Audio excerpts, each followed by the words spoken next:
بسم اللہ الرحمن الرحیم۔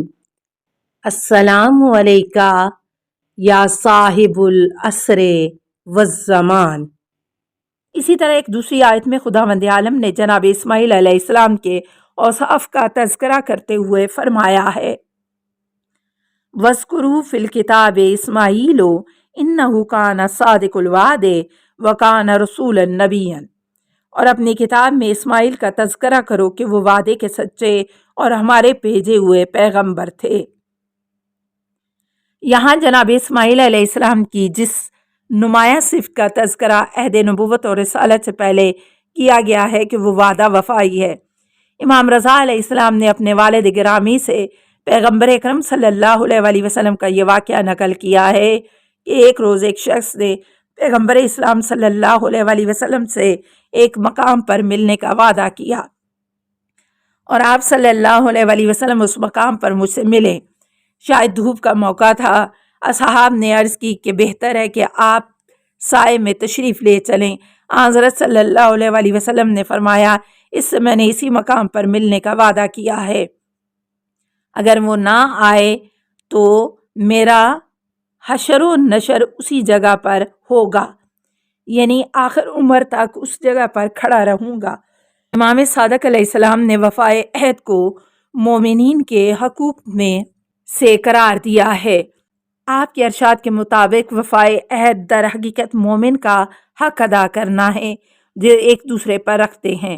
آپ علیہ السلام فرماتے ہیں، المومن اخو المومن عینہ و دلیلہ لاخوانہ ولا یظلمہ ولا یخشعہ ولا یعیدہ عدتہ فیخلفہ۔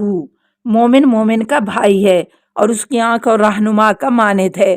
مومن اپنے بھائی کے ساتھ خیانت نہیں کرتا ہے، اس پر ظلم نہیں کرتا، نہ اسے دھوکہ دیتا ہے، اور اگر کوئی عہد و پیما کرتا ہے تو اسے توڑتا نہیں ہے۔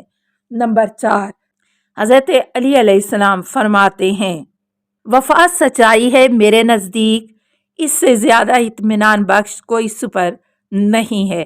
جسے خدا کی طرف سے علم ہے وہ کبھی مقرر نہیں کرتا۔ ہم اس زمانے میں زندگی بسر کر رہے ہیں جہاں اکثر لوگ ہیلا گری اور دھوکہ دھڑی کو چالاکی سمجھتے ہیں، اور نادان حضرات ایسے افراد کو چالاک اور چارہ گر سمجھتے ہیں۔ انہیں کیا ہو گیا ہے، خدا انہیں نابود کرے۔ البتہ جو چالاک اور سمجھدار لوگ ہیں وہ ہیلا گری اور چارہ گری بھی جانتے ہیں، لیکن امر و نہی الہی انہیں اس سے روکتی ہے، اس لیے وہ اسے ترک کر دیتے ہیں۔ حالانکہ وہ بھی ایسا کر سکتے تھے، لیکن جنہیں دین کی کوئی پرواہ نہیں ہوتی وہ ایسا کر ڈالتے ہیں۔ جیسا کہ آپ نے فرمایا کہ حضرت علی علیہ السلام نے نہج البلاغہ کے اس خطبے میں وفائے عہد کو سچائی کے مترادف قرار دیا ہے اور مکر و ہیلا کی ضد فرمایا ہے، اور لوگوں کو عہد شکنی کو چالاکی سمجھنے سے منع فرمایا ہے اور اس کو ایک برا فعل بتایا ہے، اور ایسے کام بے دین اور کمزور ایمان والے ہی انجام دیتے ہیں۔ لہٰذا عہد شکنی کے لیے کوئی گنجائش نہیں ہے۔ حقیقت میں مومن عہد شکنی کرنے کے بعد کسی قسم کا عقلی یا شرعی عذر نہیں پیش کر سکتا۔ اس لیے پیغمبر اسلام صلی اللہ علیہ وسلم مشرکین کی طرف سے تمام مشکلات برداشت کرنے کے باوجود اپنے عہد و پیما پر باقی رہتے تھے، مگر یہ کہ اللہ کے صریح حکم کے ذریعے اس عہد و پیما کو لغو کر دیا جائے، جیسے براۃ من اللہ ورسولہ الی الذین عاہدتم من المشرکین۔ مسلمانوں، جن مشرکین سے تم نے عہد و پیما کیا تھا ان سب سے خدا اور رسول کی طرف سے مکمل بیزاری کا اعلان کرو۔ آیت کریمہ میں اور اس کے بعد والی آیتیں نازل ہونے کے بعد مسلمانوں نے مشرکین سے جو عہد و پیما کیا تھا وہ ختم ہو گیا، البتہ اس میں مشرکین شامل نہ تھے جنہوں نے عہد شکنی نہیں کی تھی اور مسلمانوں کے خلاف جنگ کے لیے آمادہ نہیں ہوئے تھے۔ نمبر 5، ایک طرف جہاں خداوند عالم پیغمبر اکرم صلی اللہ علیہ وسلم اور ائمہ معصومین نے وفائے عہد کو بے حد اہمیت دی ہے، اسے دین کے اہم ارکان میں شمار کیا ہے، اور عہد شکنی کے سلسلے میں تنبیہ کی گئی ہے، اس سے مومنین کو سختی سے منع کیا ہے، وہیں پیغمبر اسلام صلی اللہ علیہ وسلم نے ایک حدیث میں عہد شکنی کو منافقین کی علامتوں میں شمار کیا ہے۔ آیات المنافق ثلاثو اذا حدث کاذبا، اذا وعد اختلف، و اذا اؤتمن خان۔ منافق کی 3 علامتیں ہیں: جب گفتگو کرتا ہے تو جھوٹ بولتا ہے، جب عہد و پیما کرتا ہے تو توڑ دیتا ہے، جب کوئی امانت دی جائے تو خیانت کرتا ہے۔ حضرت علی علیہ السلام نے جناب مالک اشتر سے فرماتے ہیں، خبردار ایسا نہ کرنا کہ لوگوں سے وعدہ کرو اور اسے پورا نہ کرو، اس لیے عہد شکنی خداوند عالم کے غضب اور مومنین کی ناراضگی کا باعث ہوتی ہے۔ خداوند عالم فرماتا ہے، اللہ کے نزدیک یہ سخت ناراضگی کا باعث ہے کہ تم وہ کہو جس پر عمل نہیں کرتے۔ امام جعفر صادق علیہ السلام کا ارشاد ہے، ایک مومن سے دوسرے مومن کا وعدہ بھی نظر کے مانند ہے جس کا کوئی کفارہ نہیں ہو سکتا، البتہ اگر وہ اس عہد کی مخالفت کرے تو اس نے پہلے خداوند عالم کی مخالفت کی ہے، اس کی ناراضگی کے اسباب فراہم کیے ہیں، جیسا کہ خداوند عالم کا قول ہے، ایمان والو آخر وہ بات کیوں کرتے ہو جس پر عمل نہیں کرتے ہو، اللہ کے نزدیک یہ ایک سخت ناراضگی کا باعث ہے کہ تم وہ کہو جس پر عمل نہیں کرتے ہو۔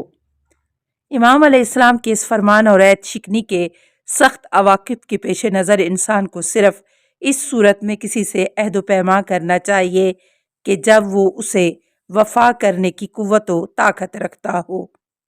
حضرت علی علیہ السلام فرماتے ہیں، لا تعدوا بما تعجزوا عن الوفاء، جس چیز کو تم وفا نہیں کر سکتے اس کے سلسلے میں کسی سے وعدہ نہ کرو۔ نیز آپ علیہ السلام فرماتے ہیں، لا تعیدن عدۃ لا تشیک من نفسک بانجازھا، جس چیز کے سلسلے میں تمہیں اپنے اوپر اطمینان نہ ہو کہ اسے انجام دے سکو گے یا نہیں تو اس کا وعدہ نہ کرو۔ خلاصہ، عہد و پیما کا وفا کرنا بھی اہم اخلاقی اصولوں میں سے ہے۔ قرآن کریم نے اچھے لوگوں کے اوصاف بیان کرتے ہوئے وفائے عہد کو ان کی خصوصیات میں ذکر کیا ہے۔ ایک مسلمان کا فرض ہے کہ جو عہد و پیما دوسروں سے باندھے اس کا ضرور پابند رہے، مد مقابل چاہے مسلمان اور مومن ہو یا مشرک و کافر۔ سوالات: نمبر 1، خداوند عالم نے قرآن مجید میں عہد شکنی کے سلسلے میں کیا فرمایا ہے؟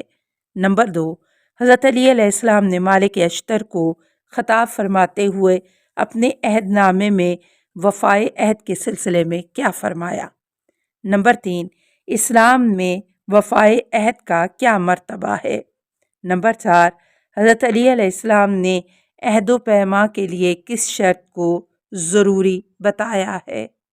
السلام علیکہ یا صاحب العصر والزمان، الامان الامان الامان من فتن الزمان، السلام علیکہ یا خلیفۃ الرحمن، السلام علیکہ یا امام الانس والجان، السلام علیکہ یا مظہر الایمان، السلام علیکہ یا شریک القرآن، السلام علیکہ یا قاطع البرہان، السلام علیکہ یا امام زماننا ھذا اجل اللہ فرجک وسہل اللہ مخرجک وظہورک، السلام علیکہ ورحمۃ اللہ۔ اللہم صلی علی محمد و آل محمد۔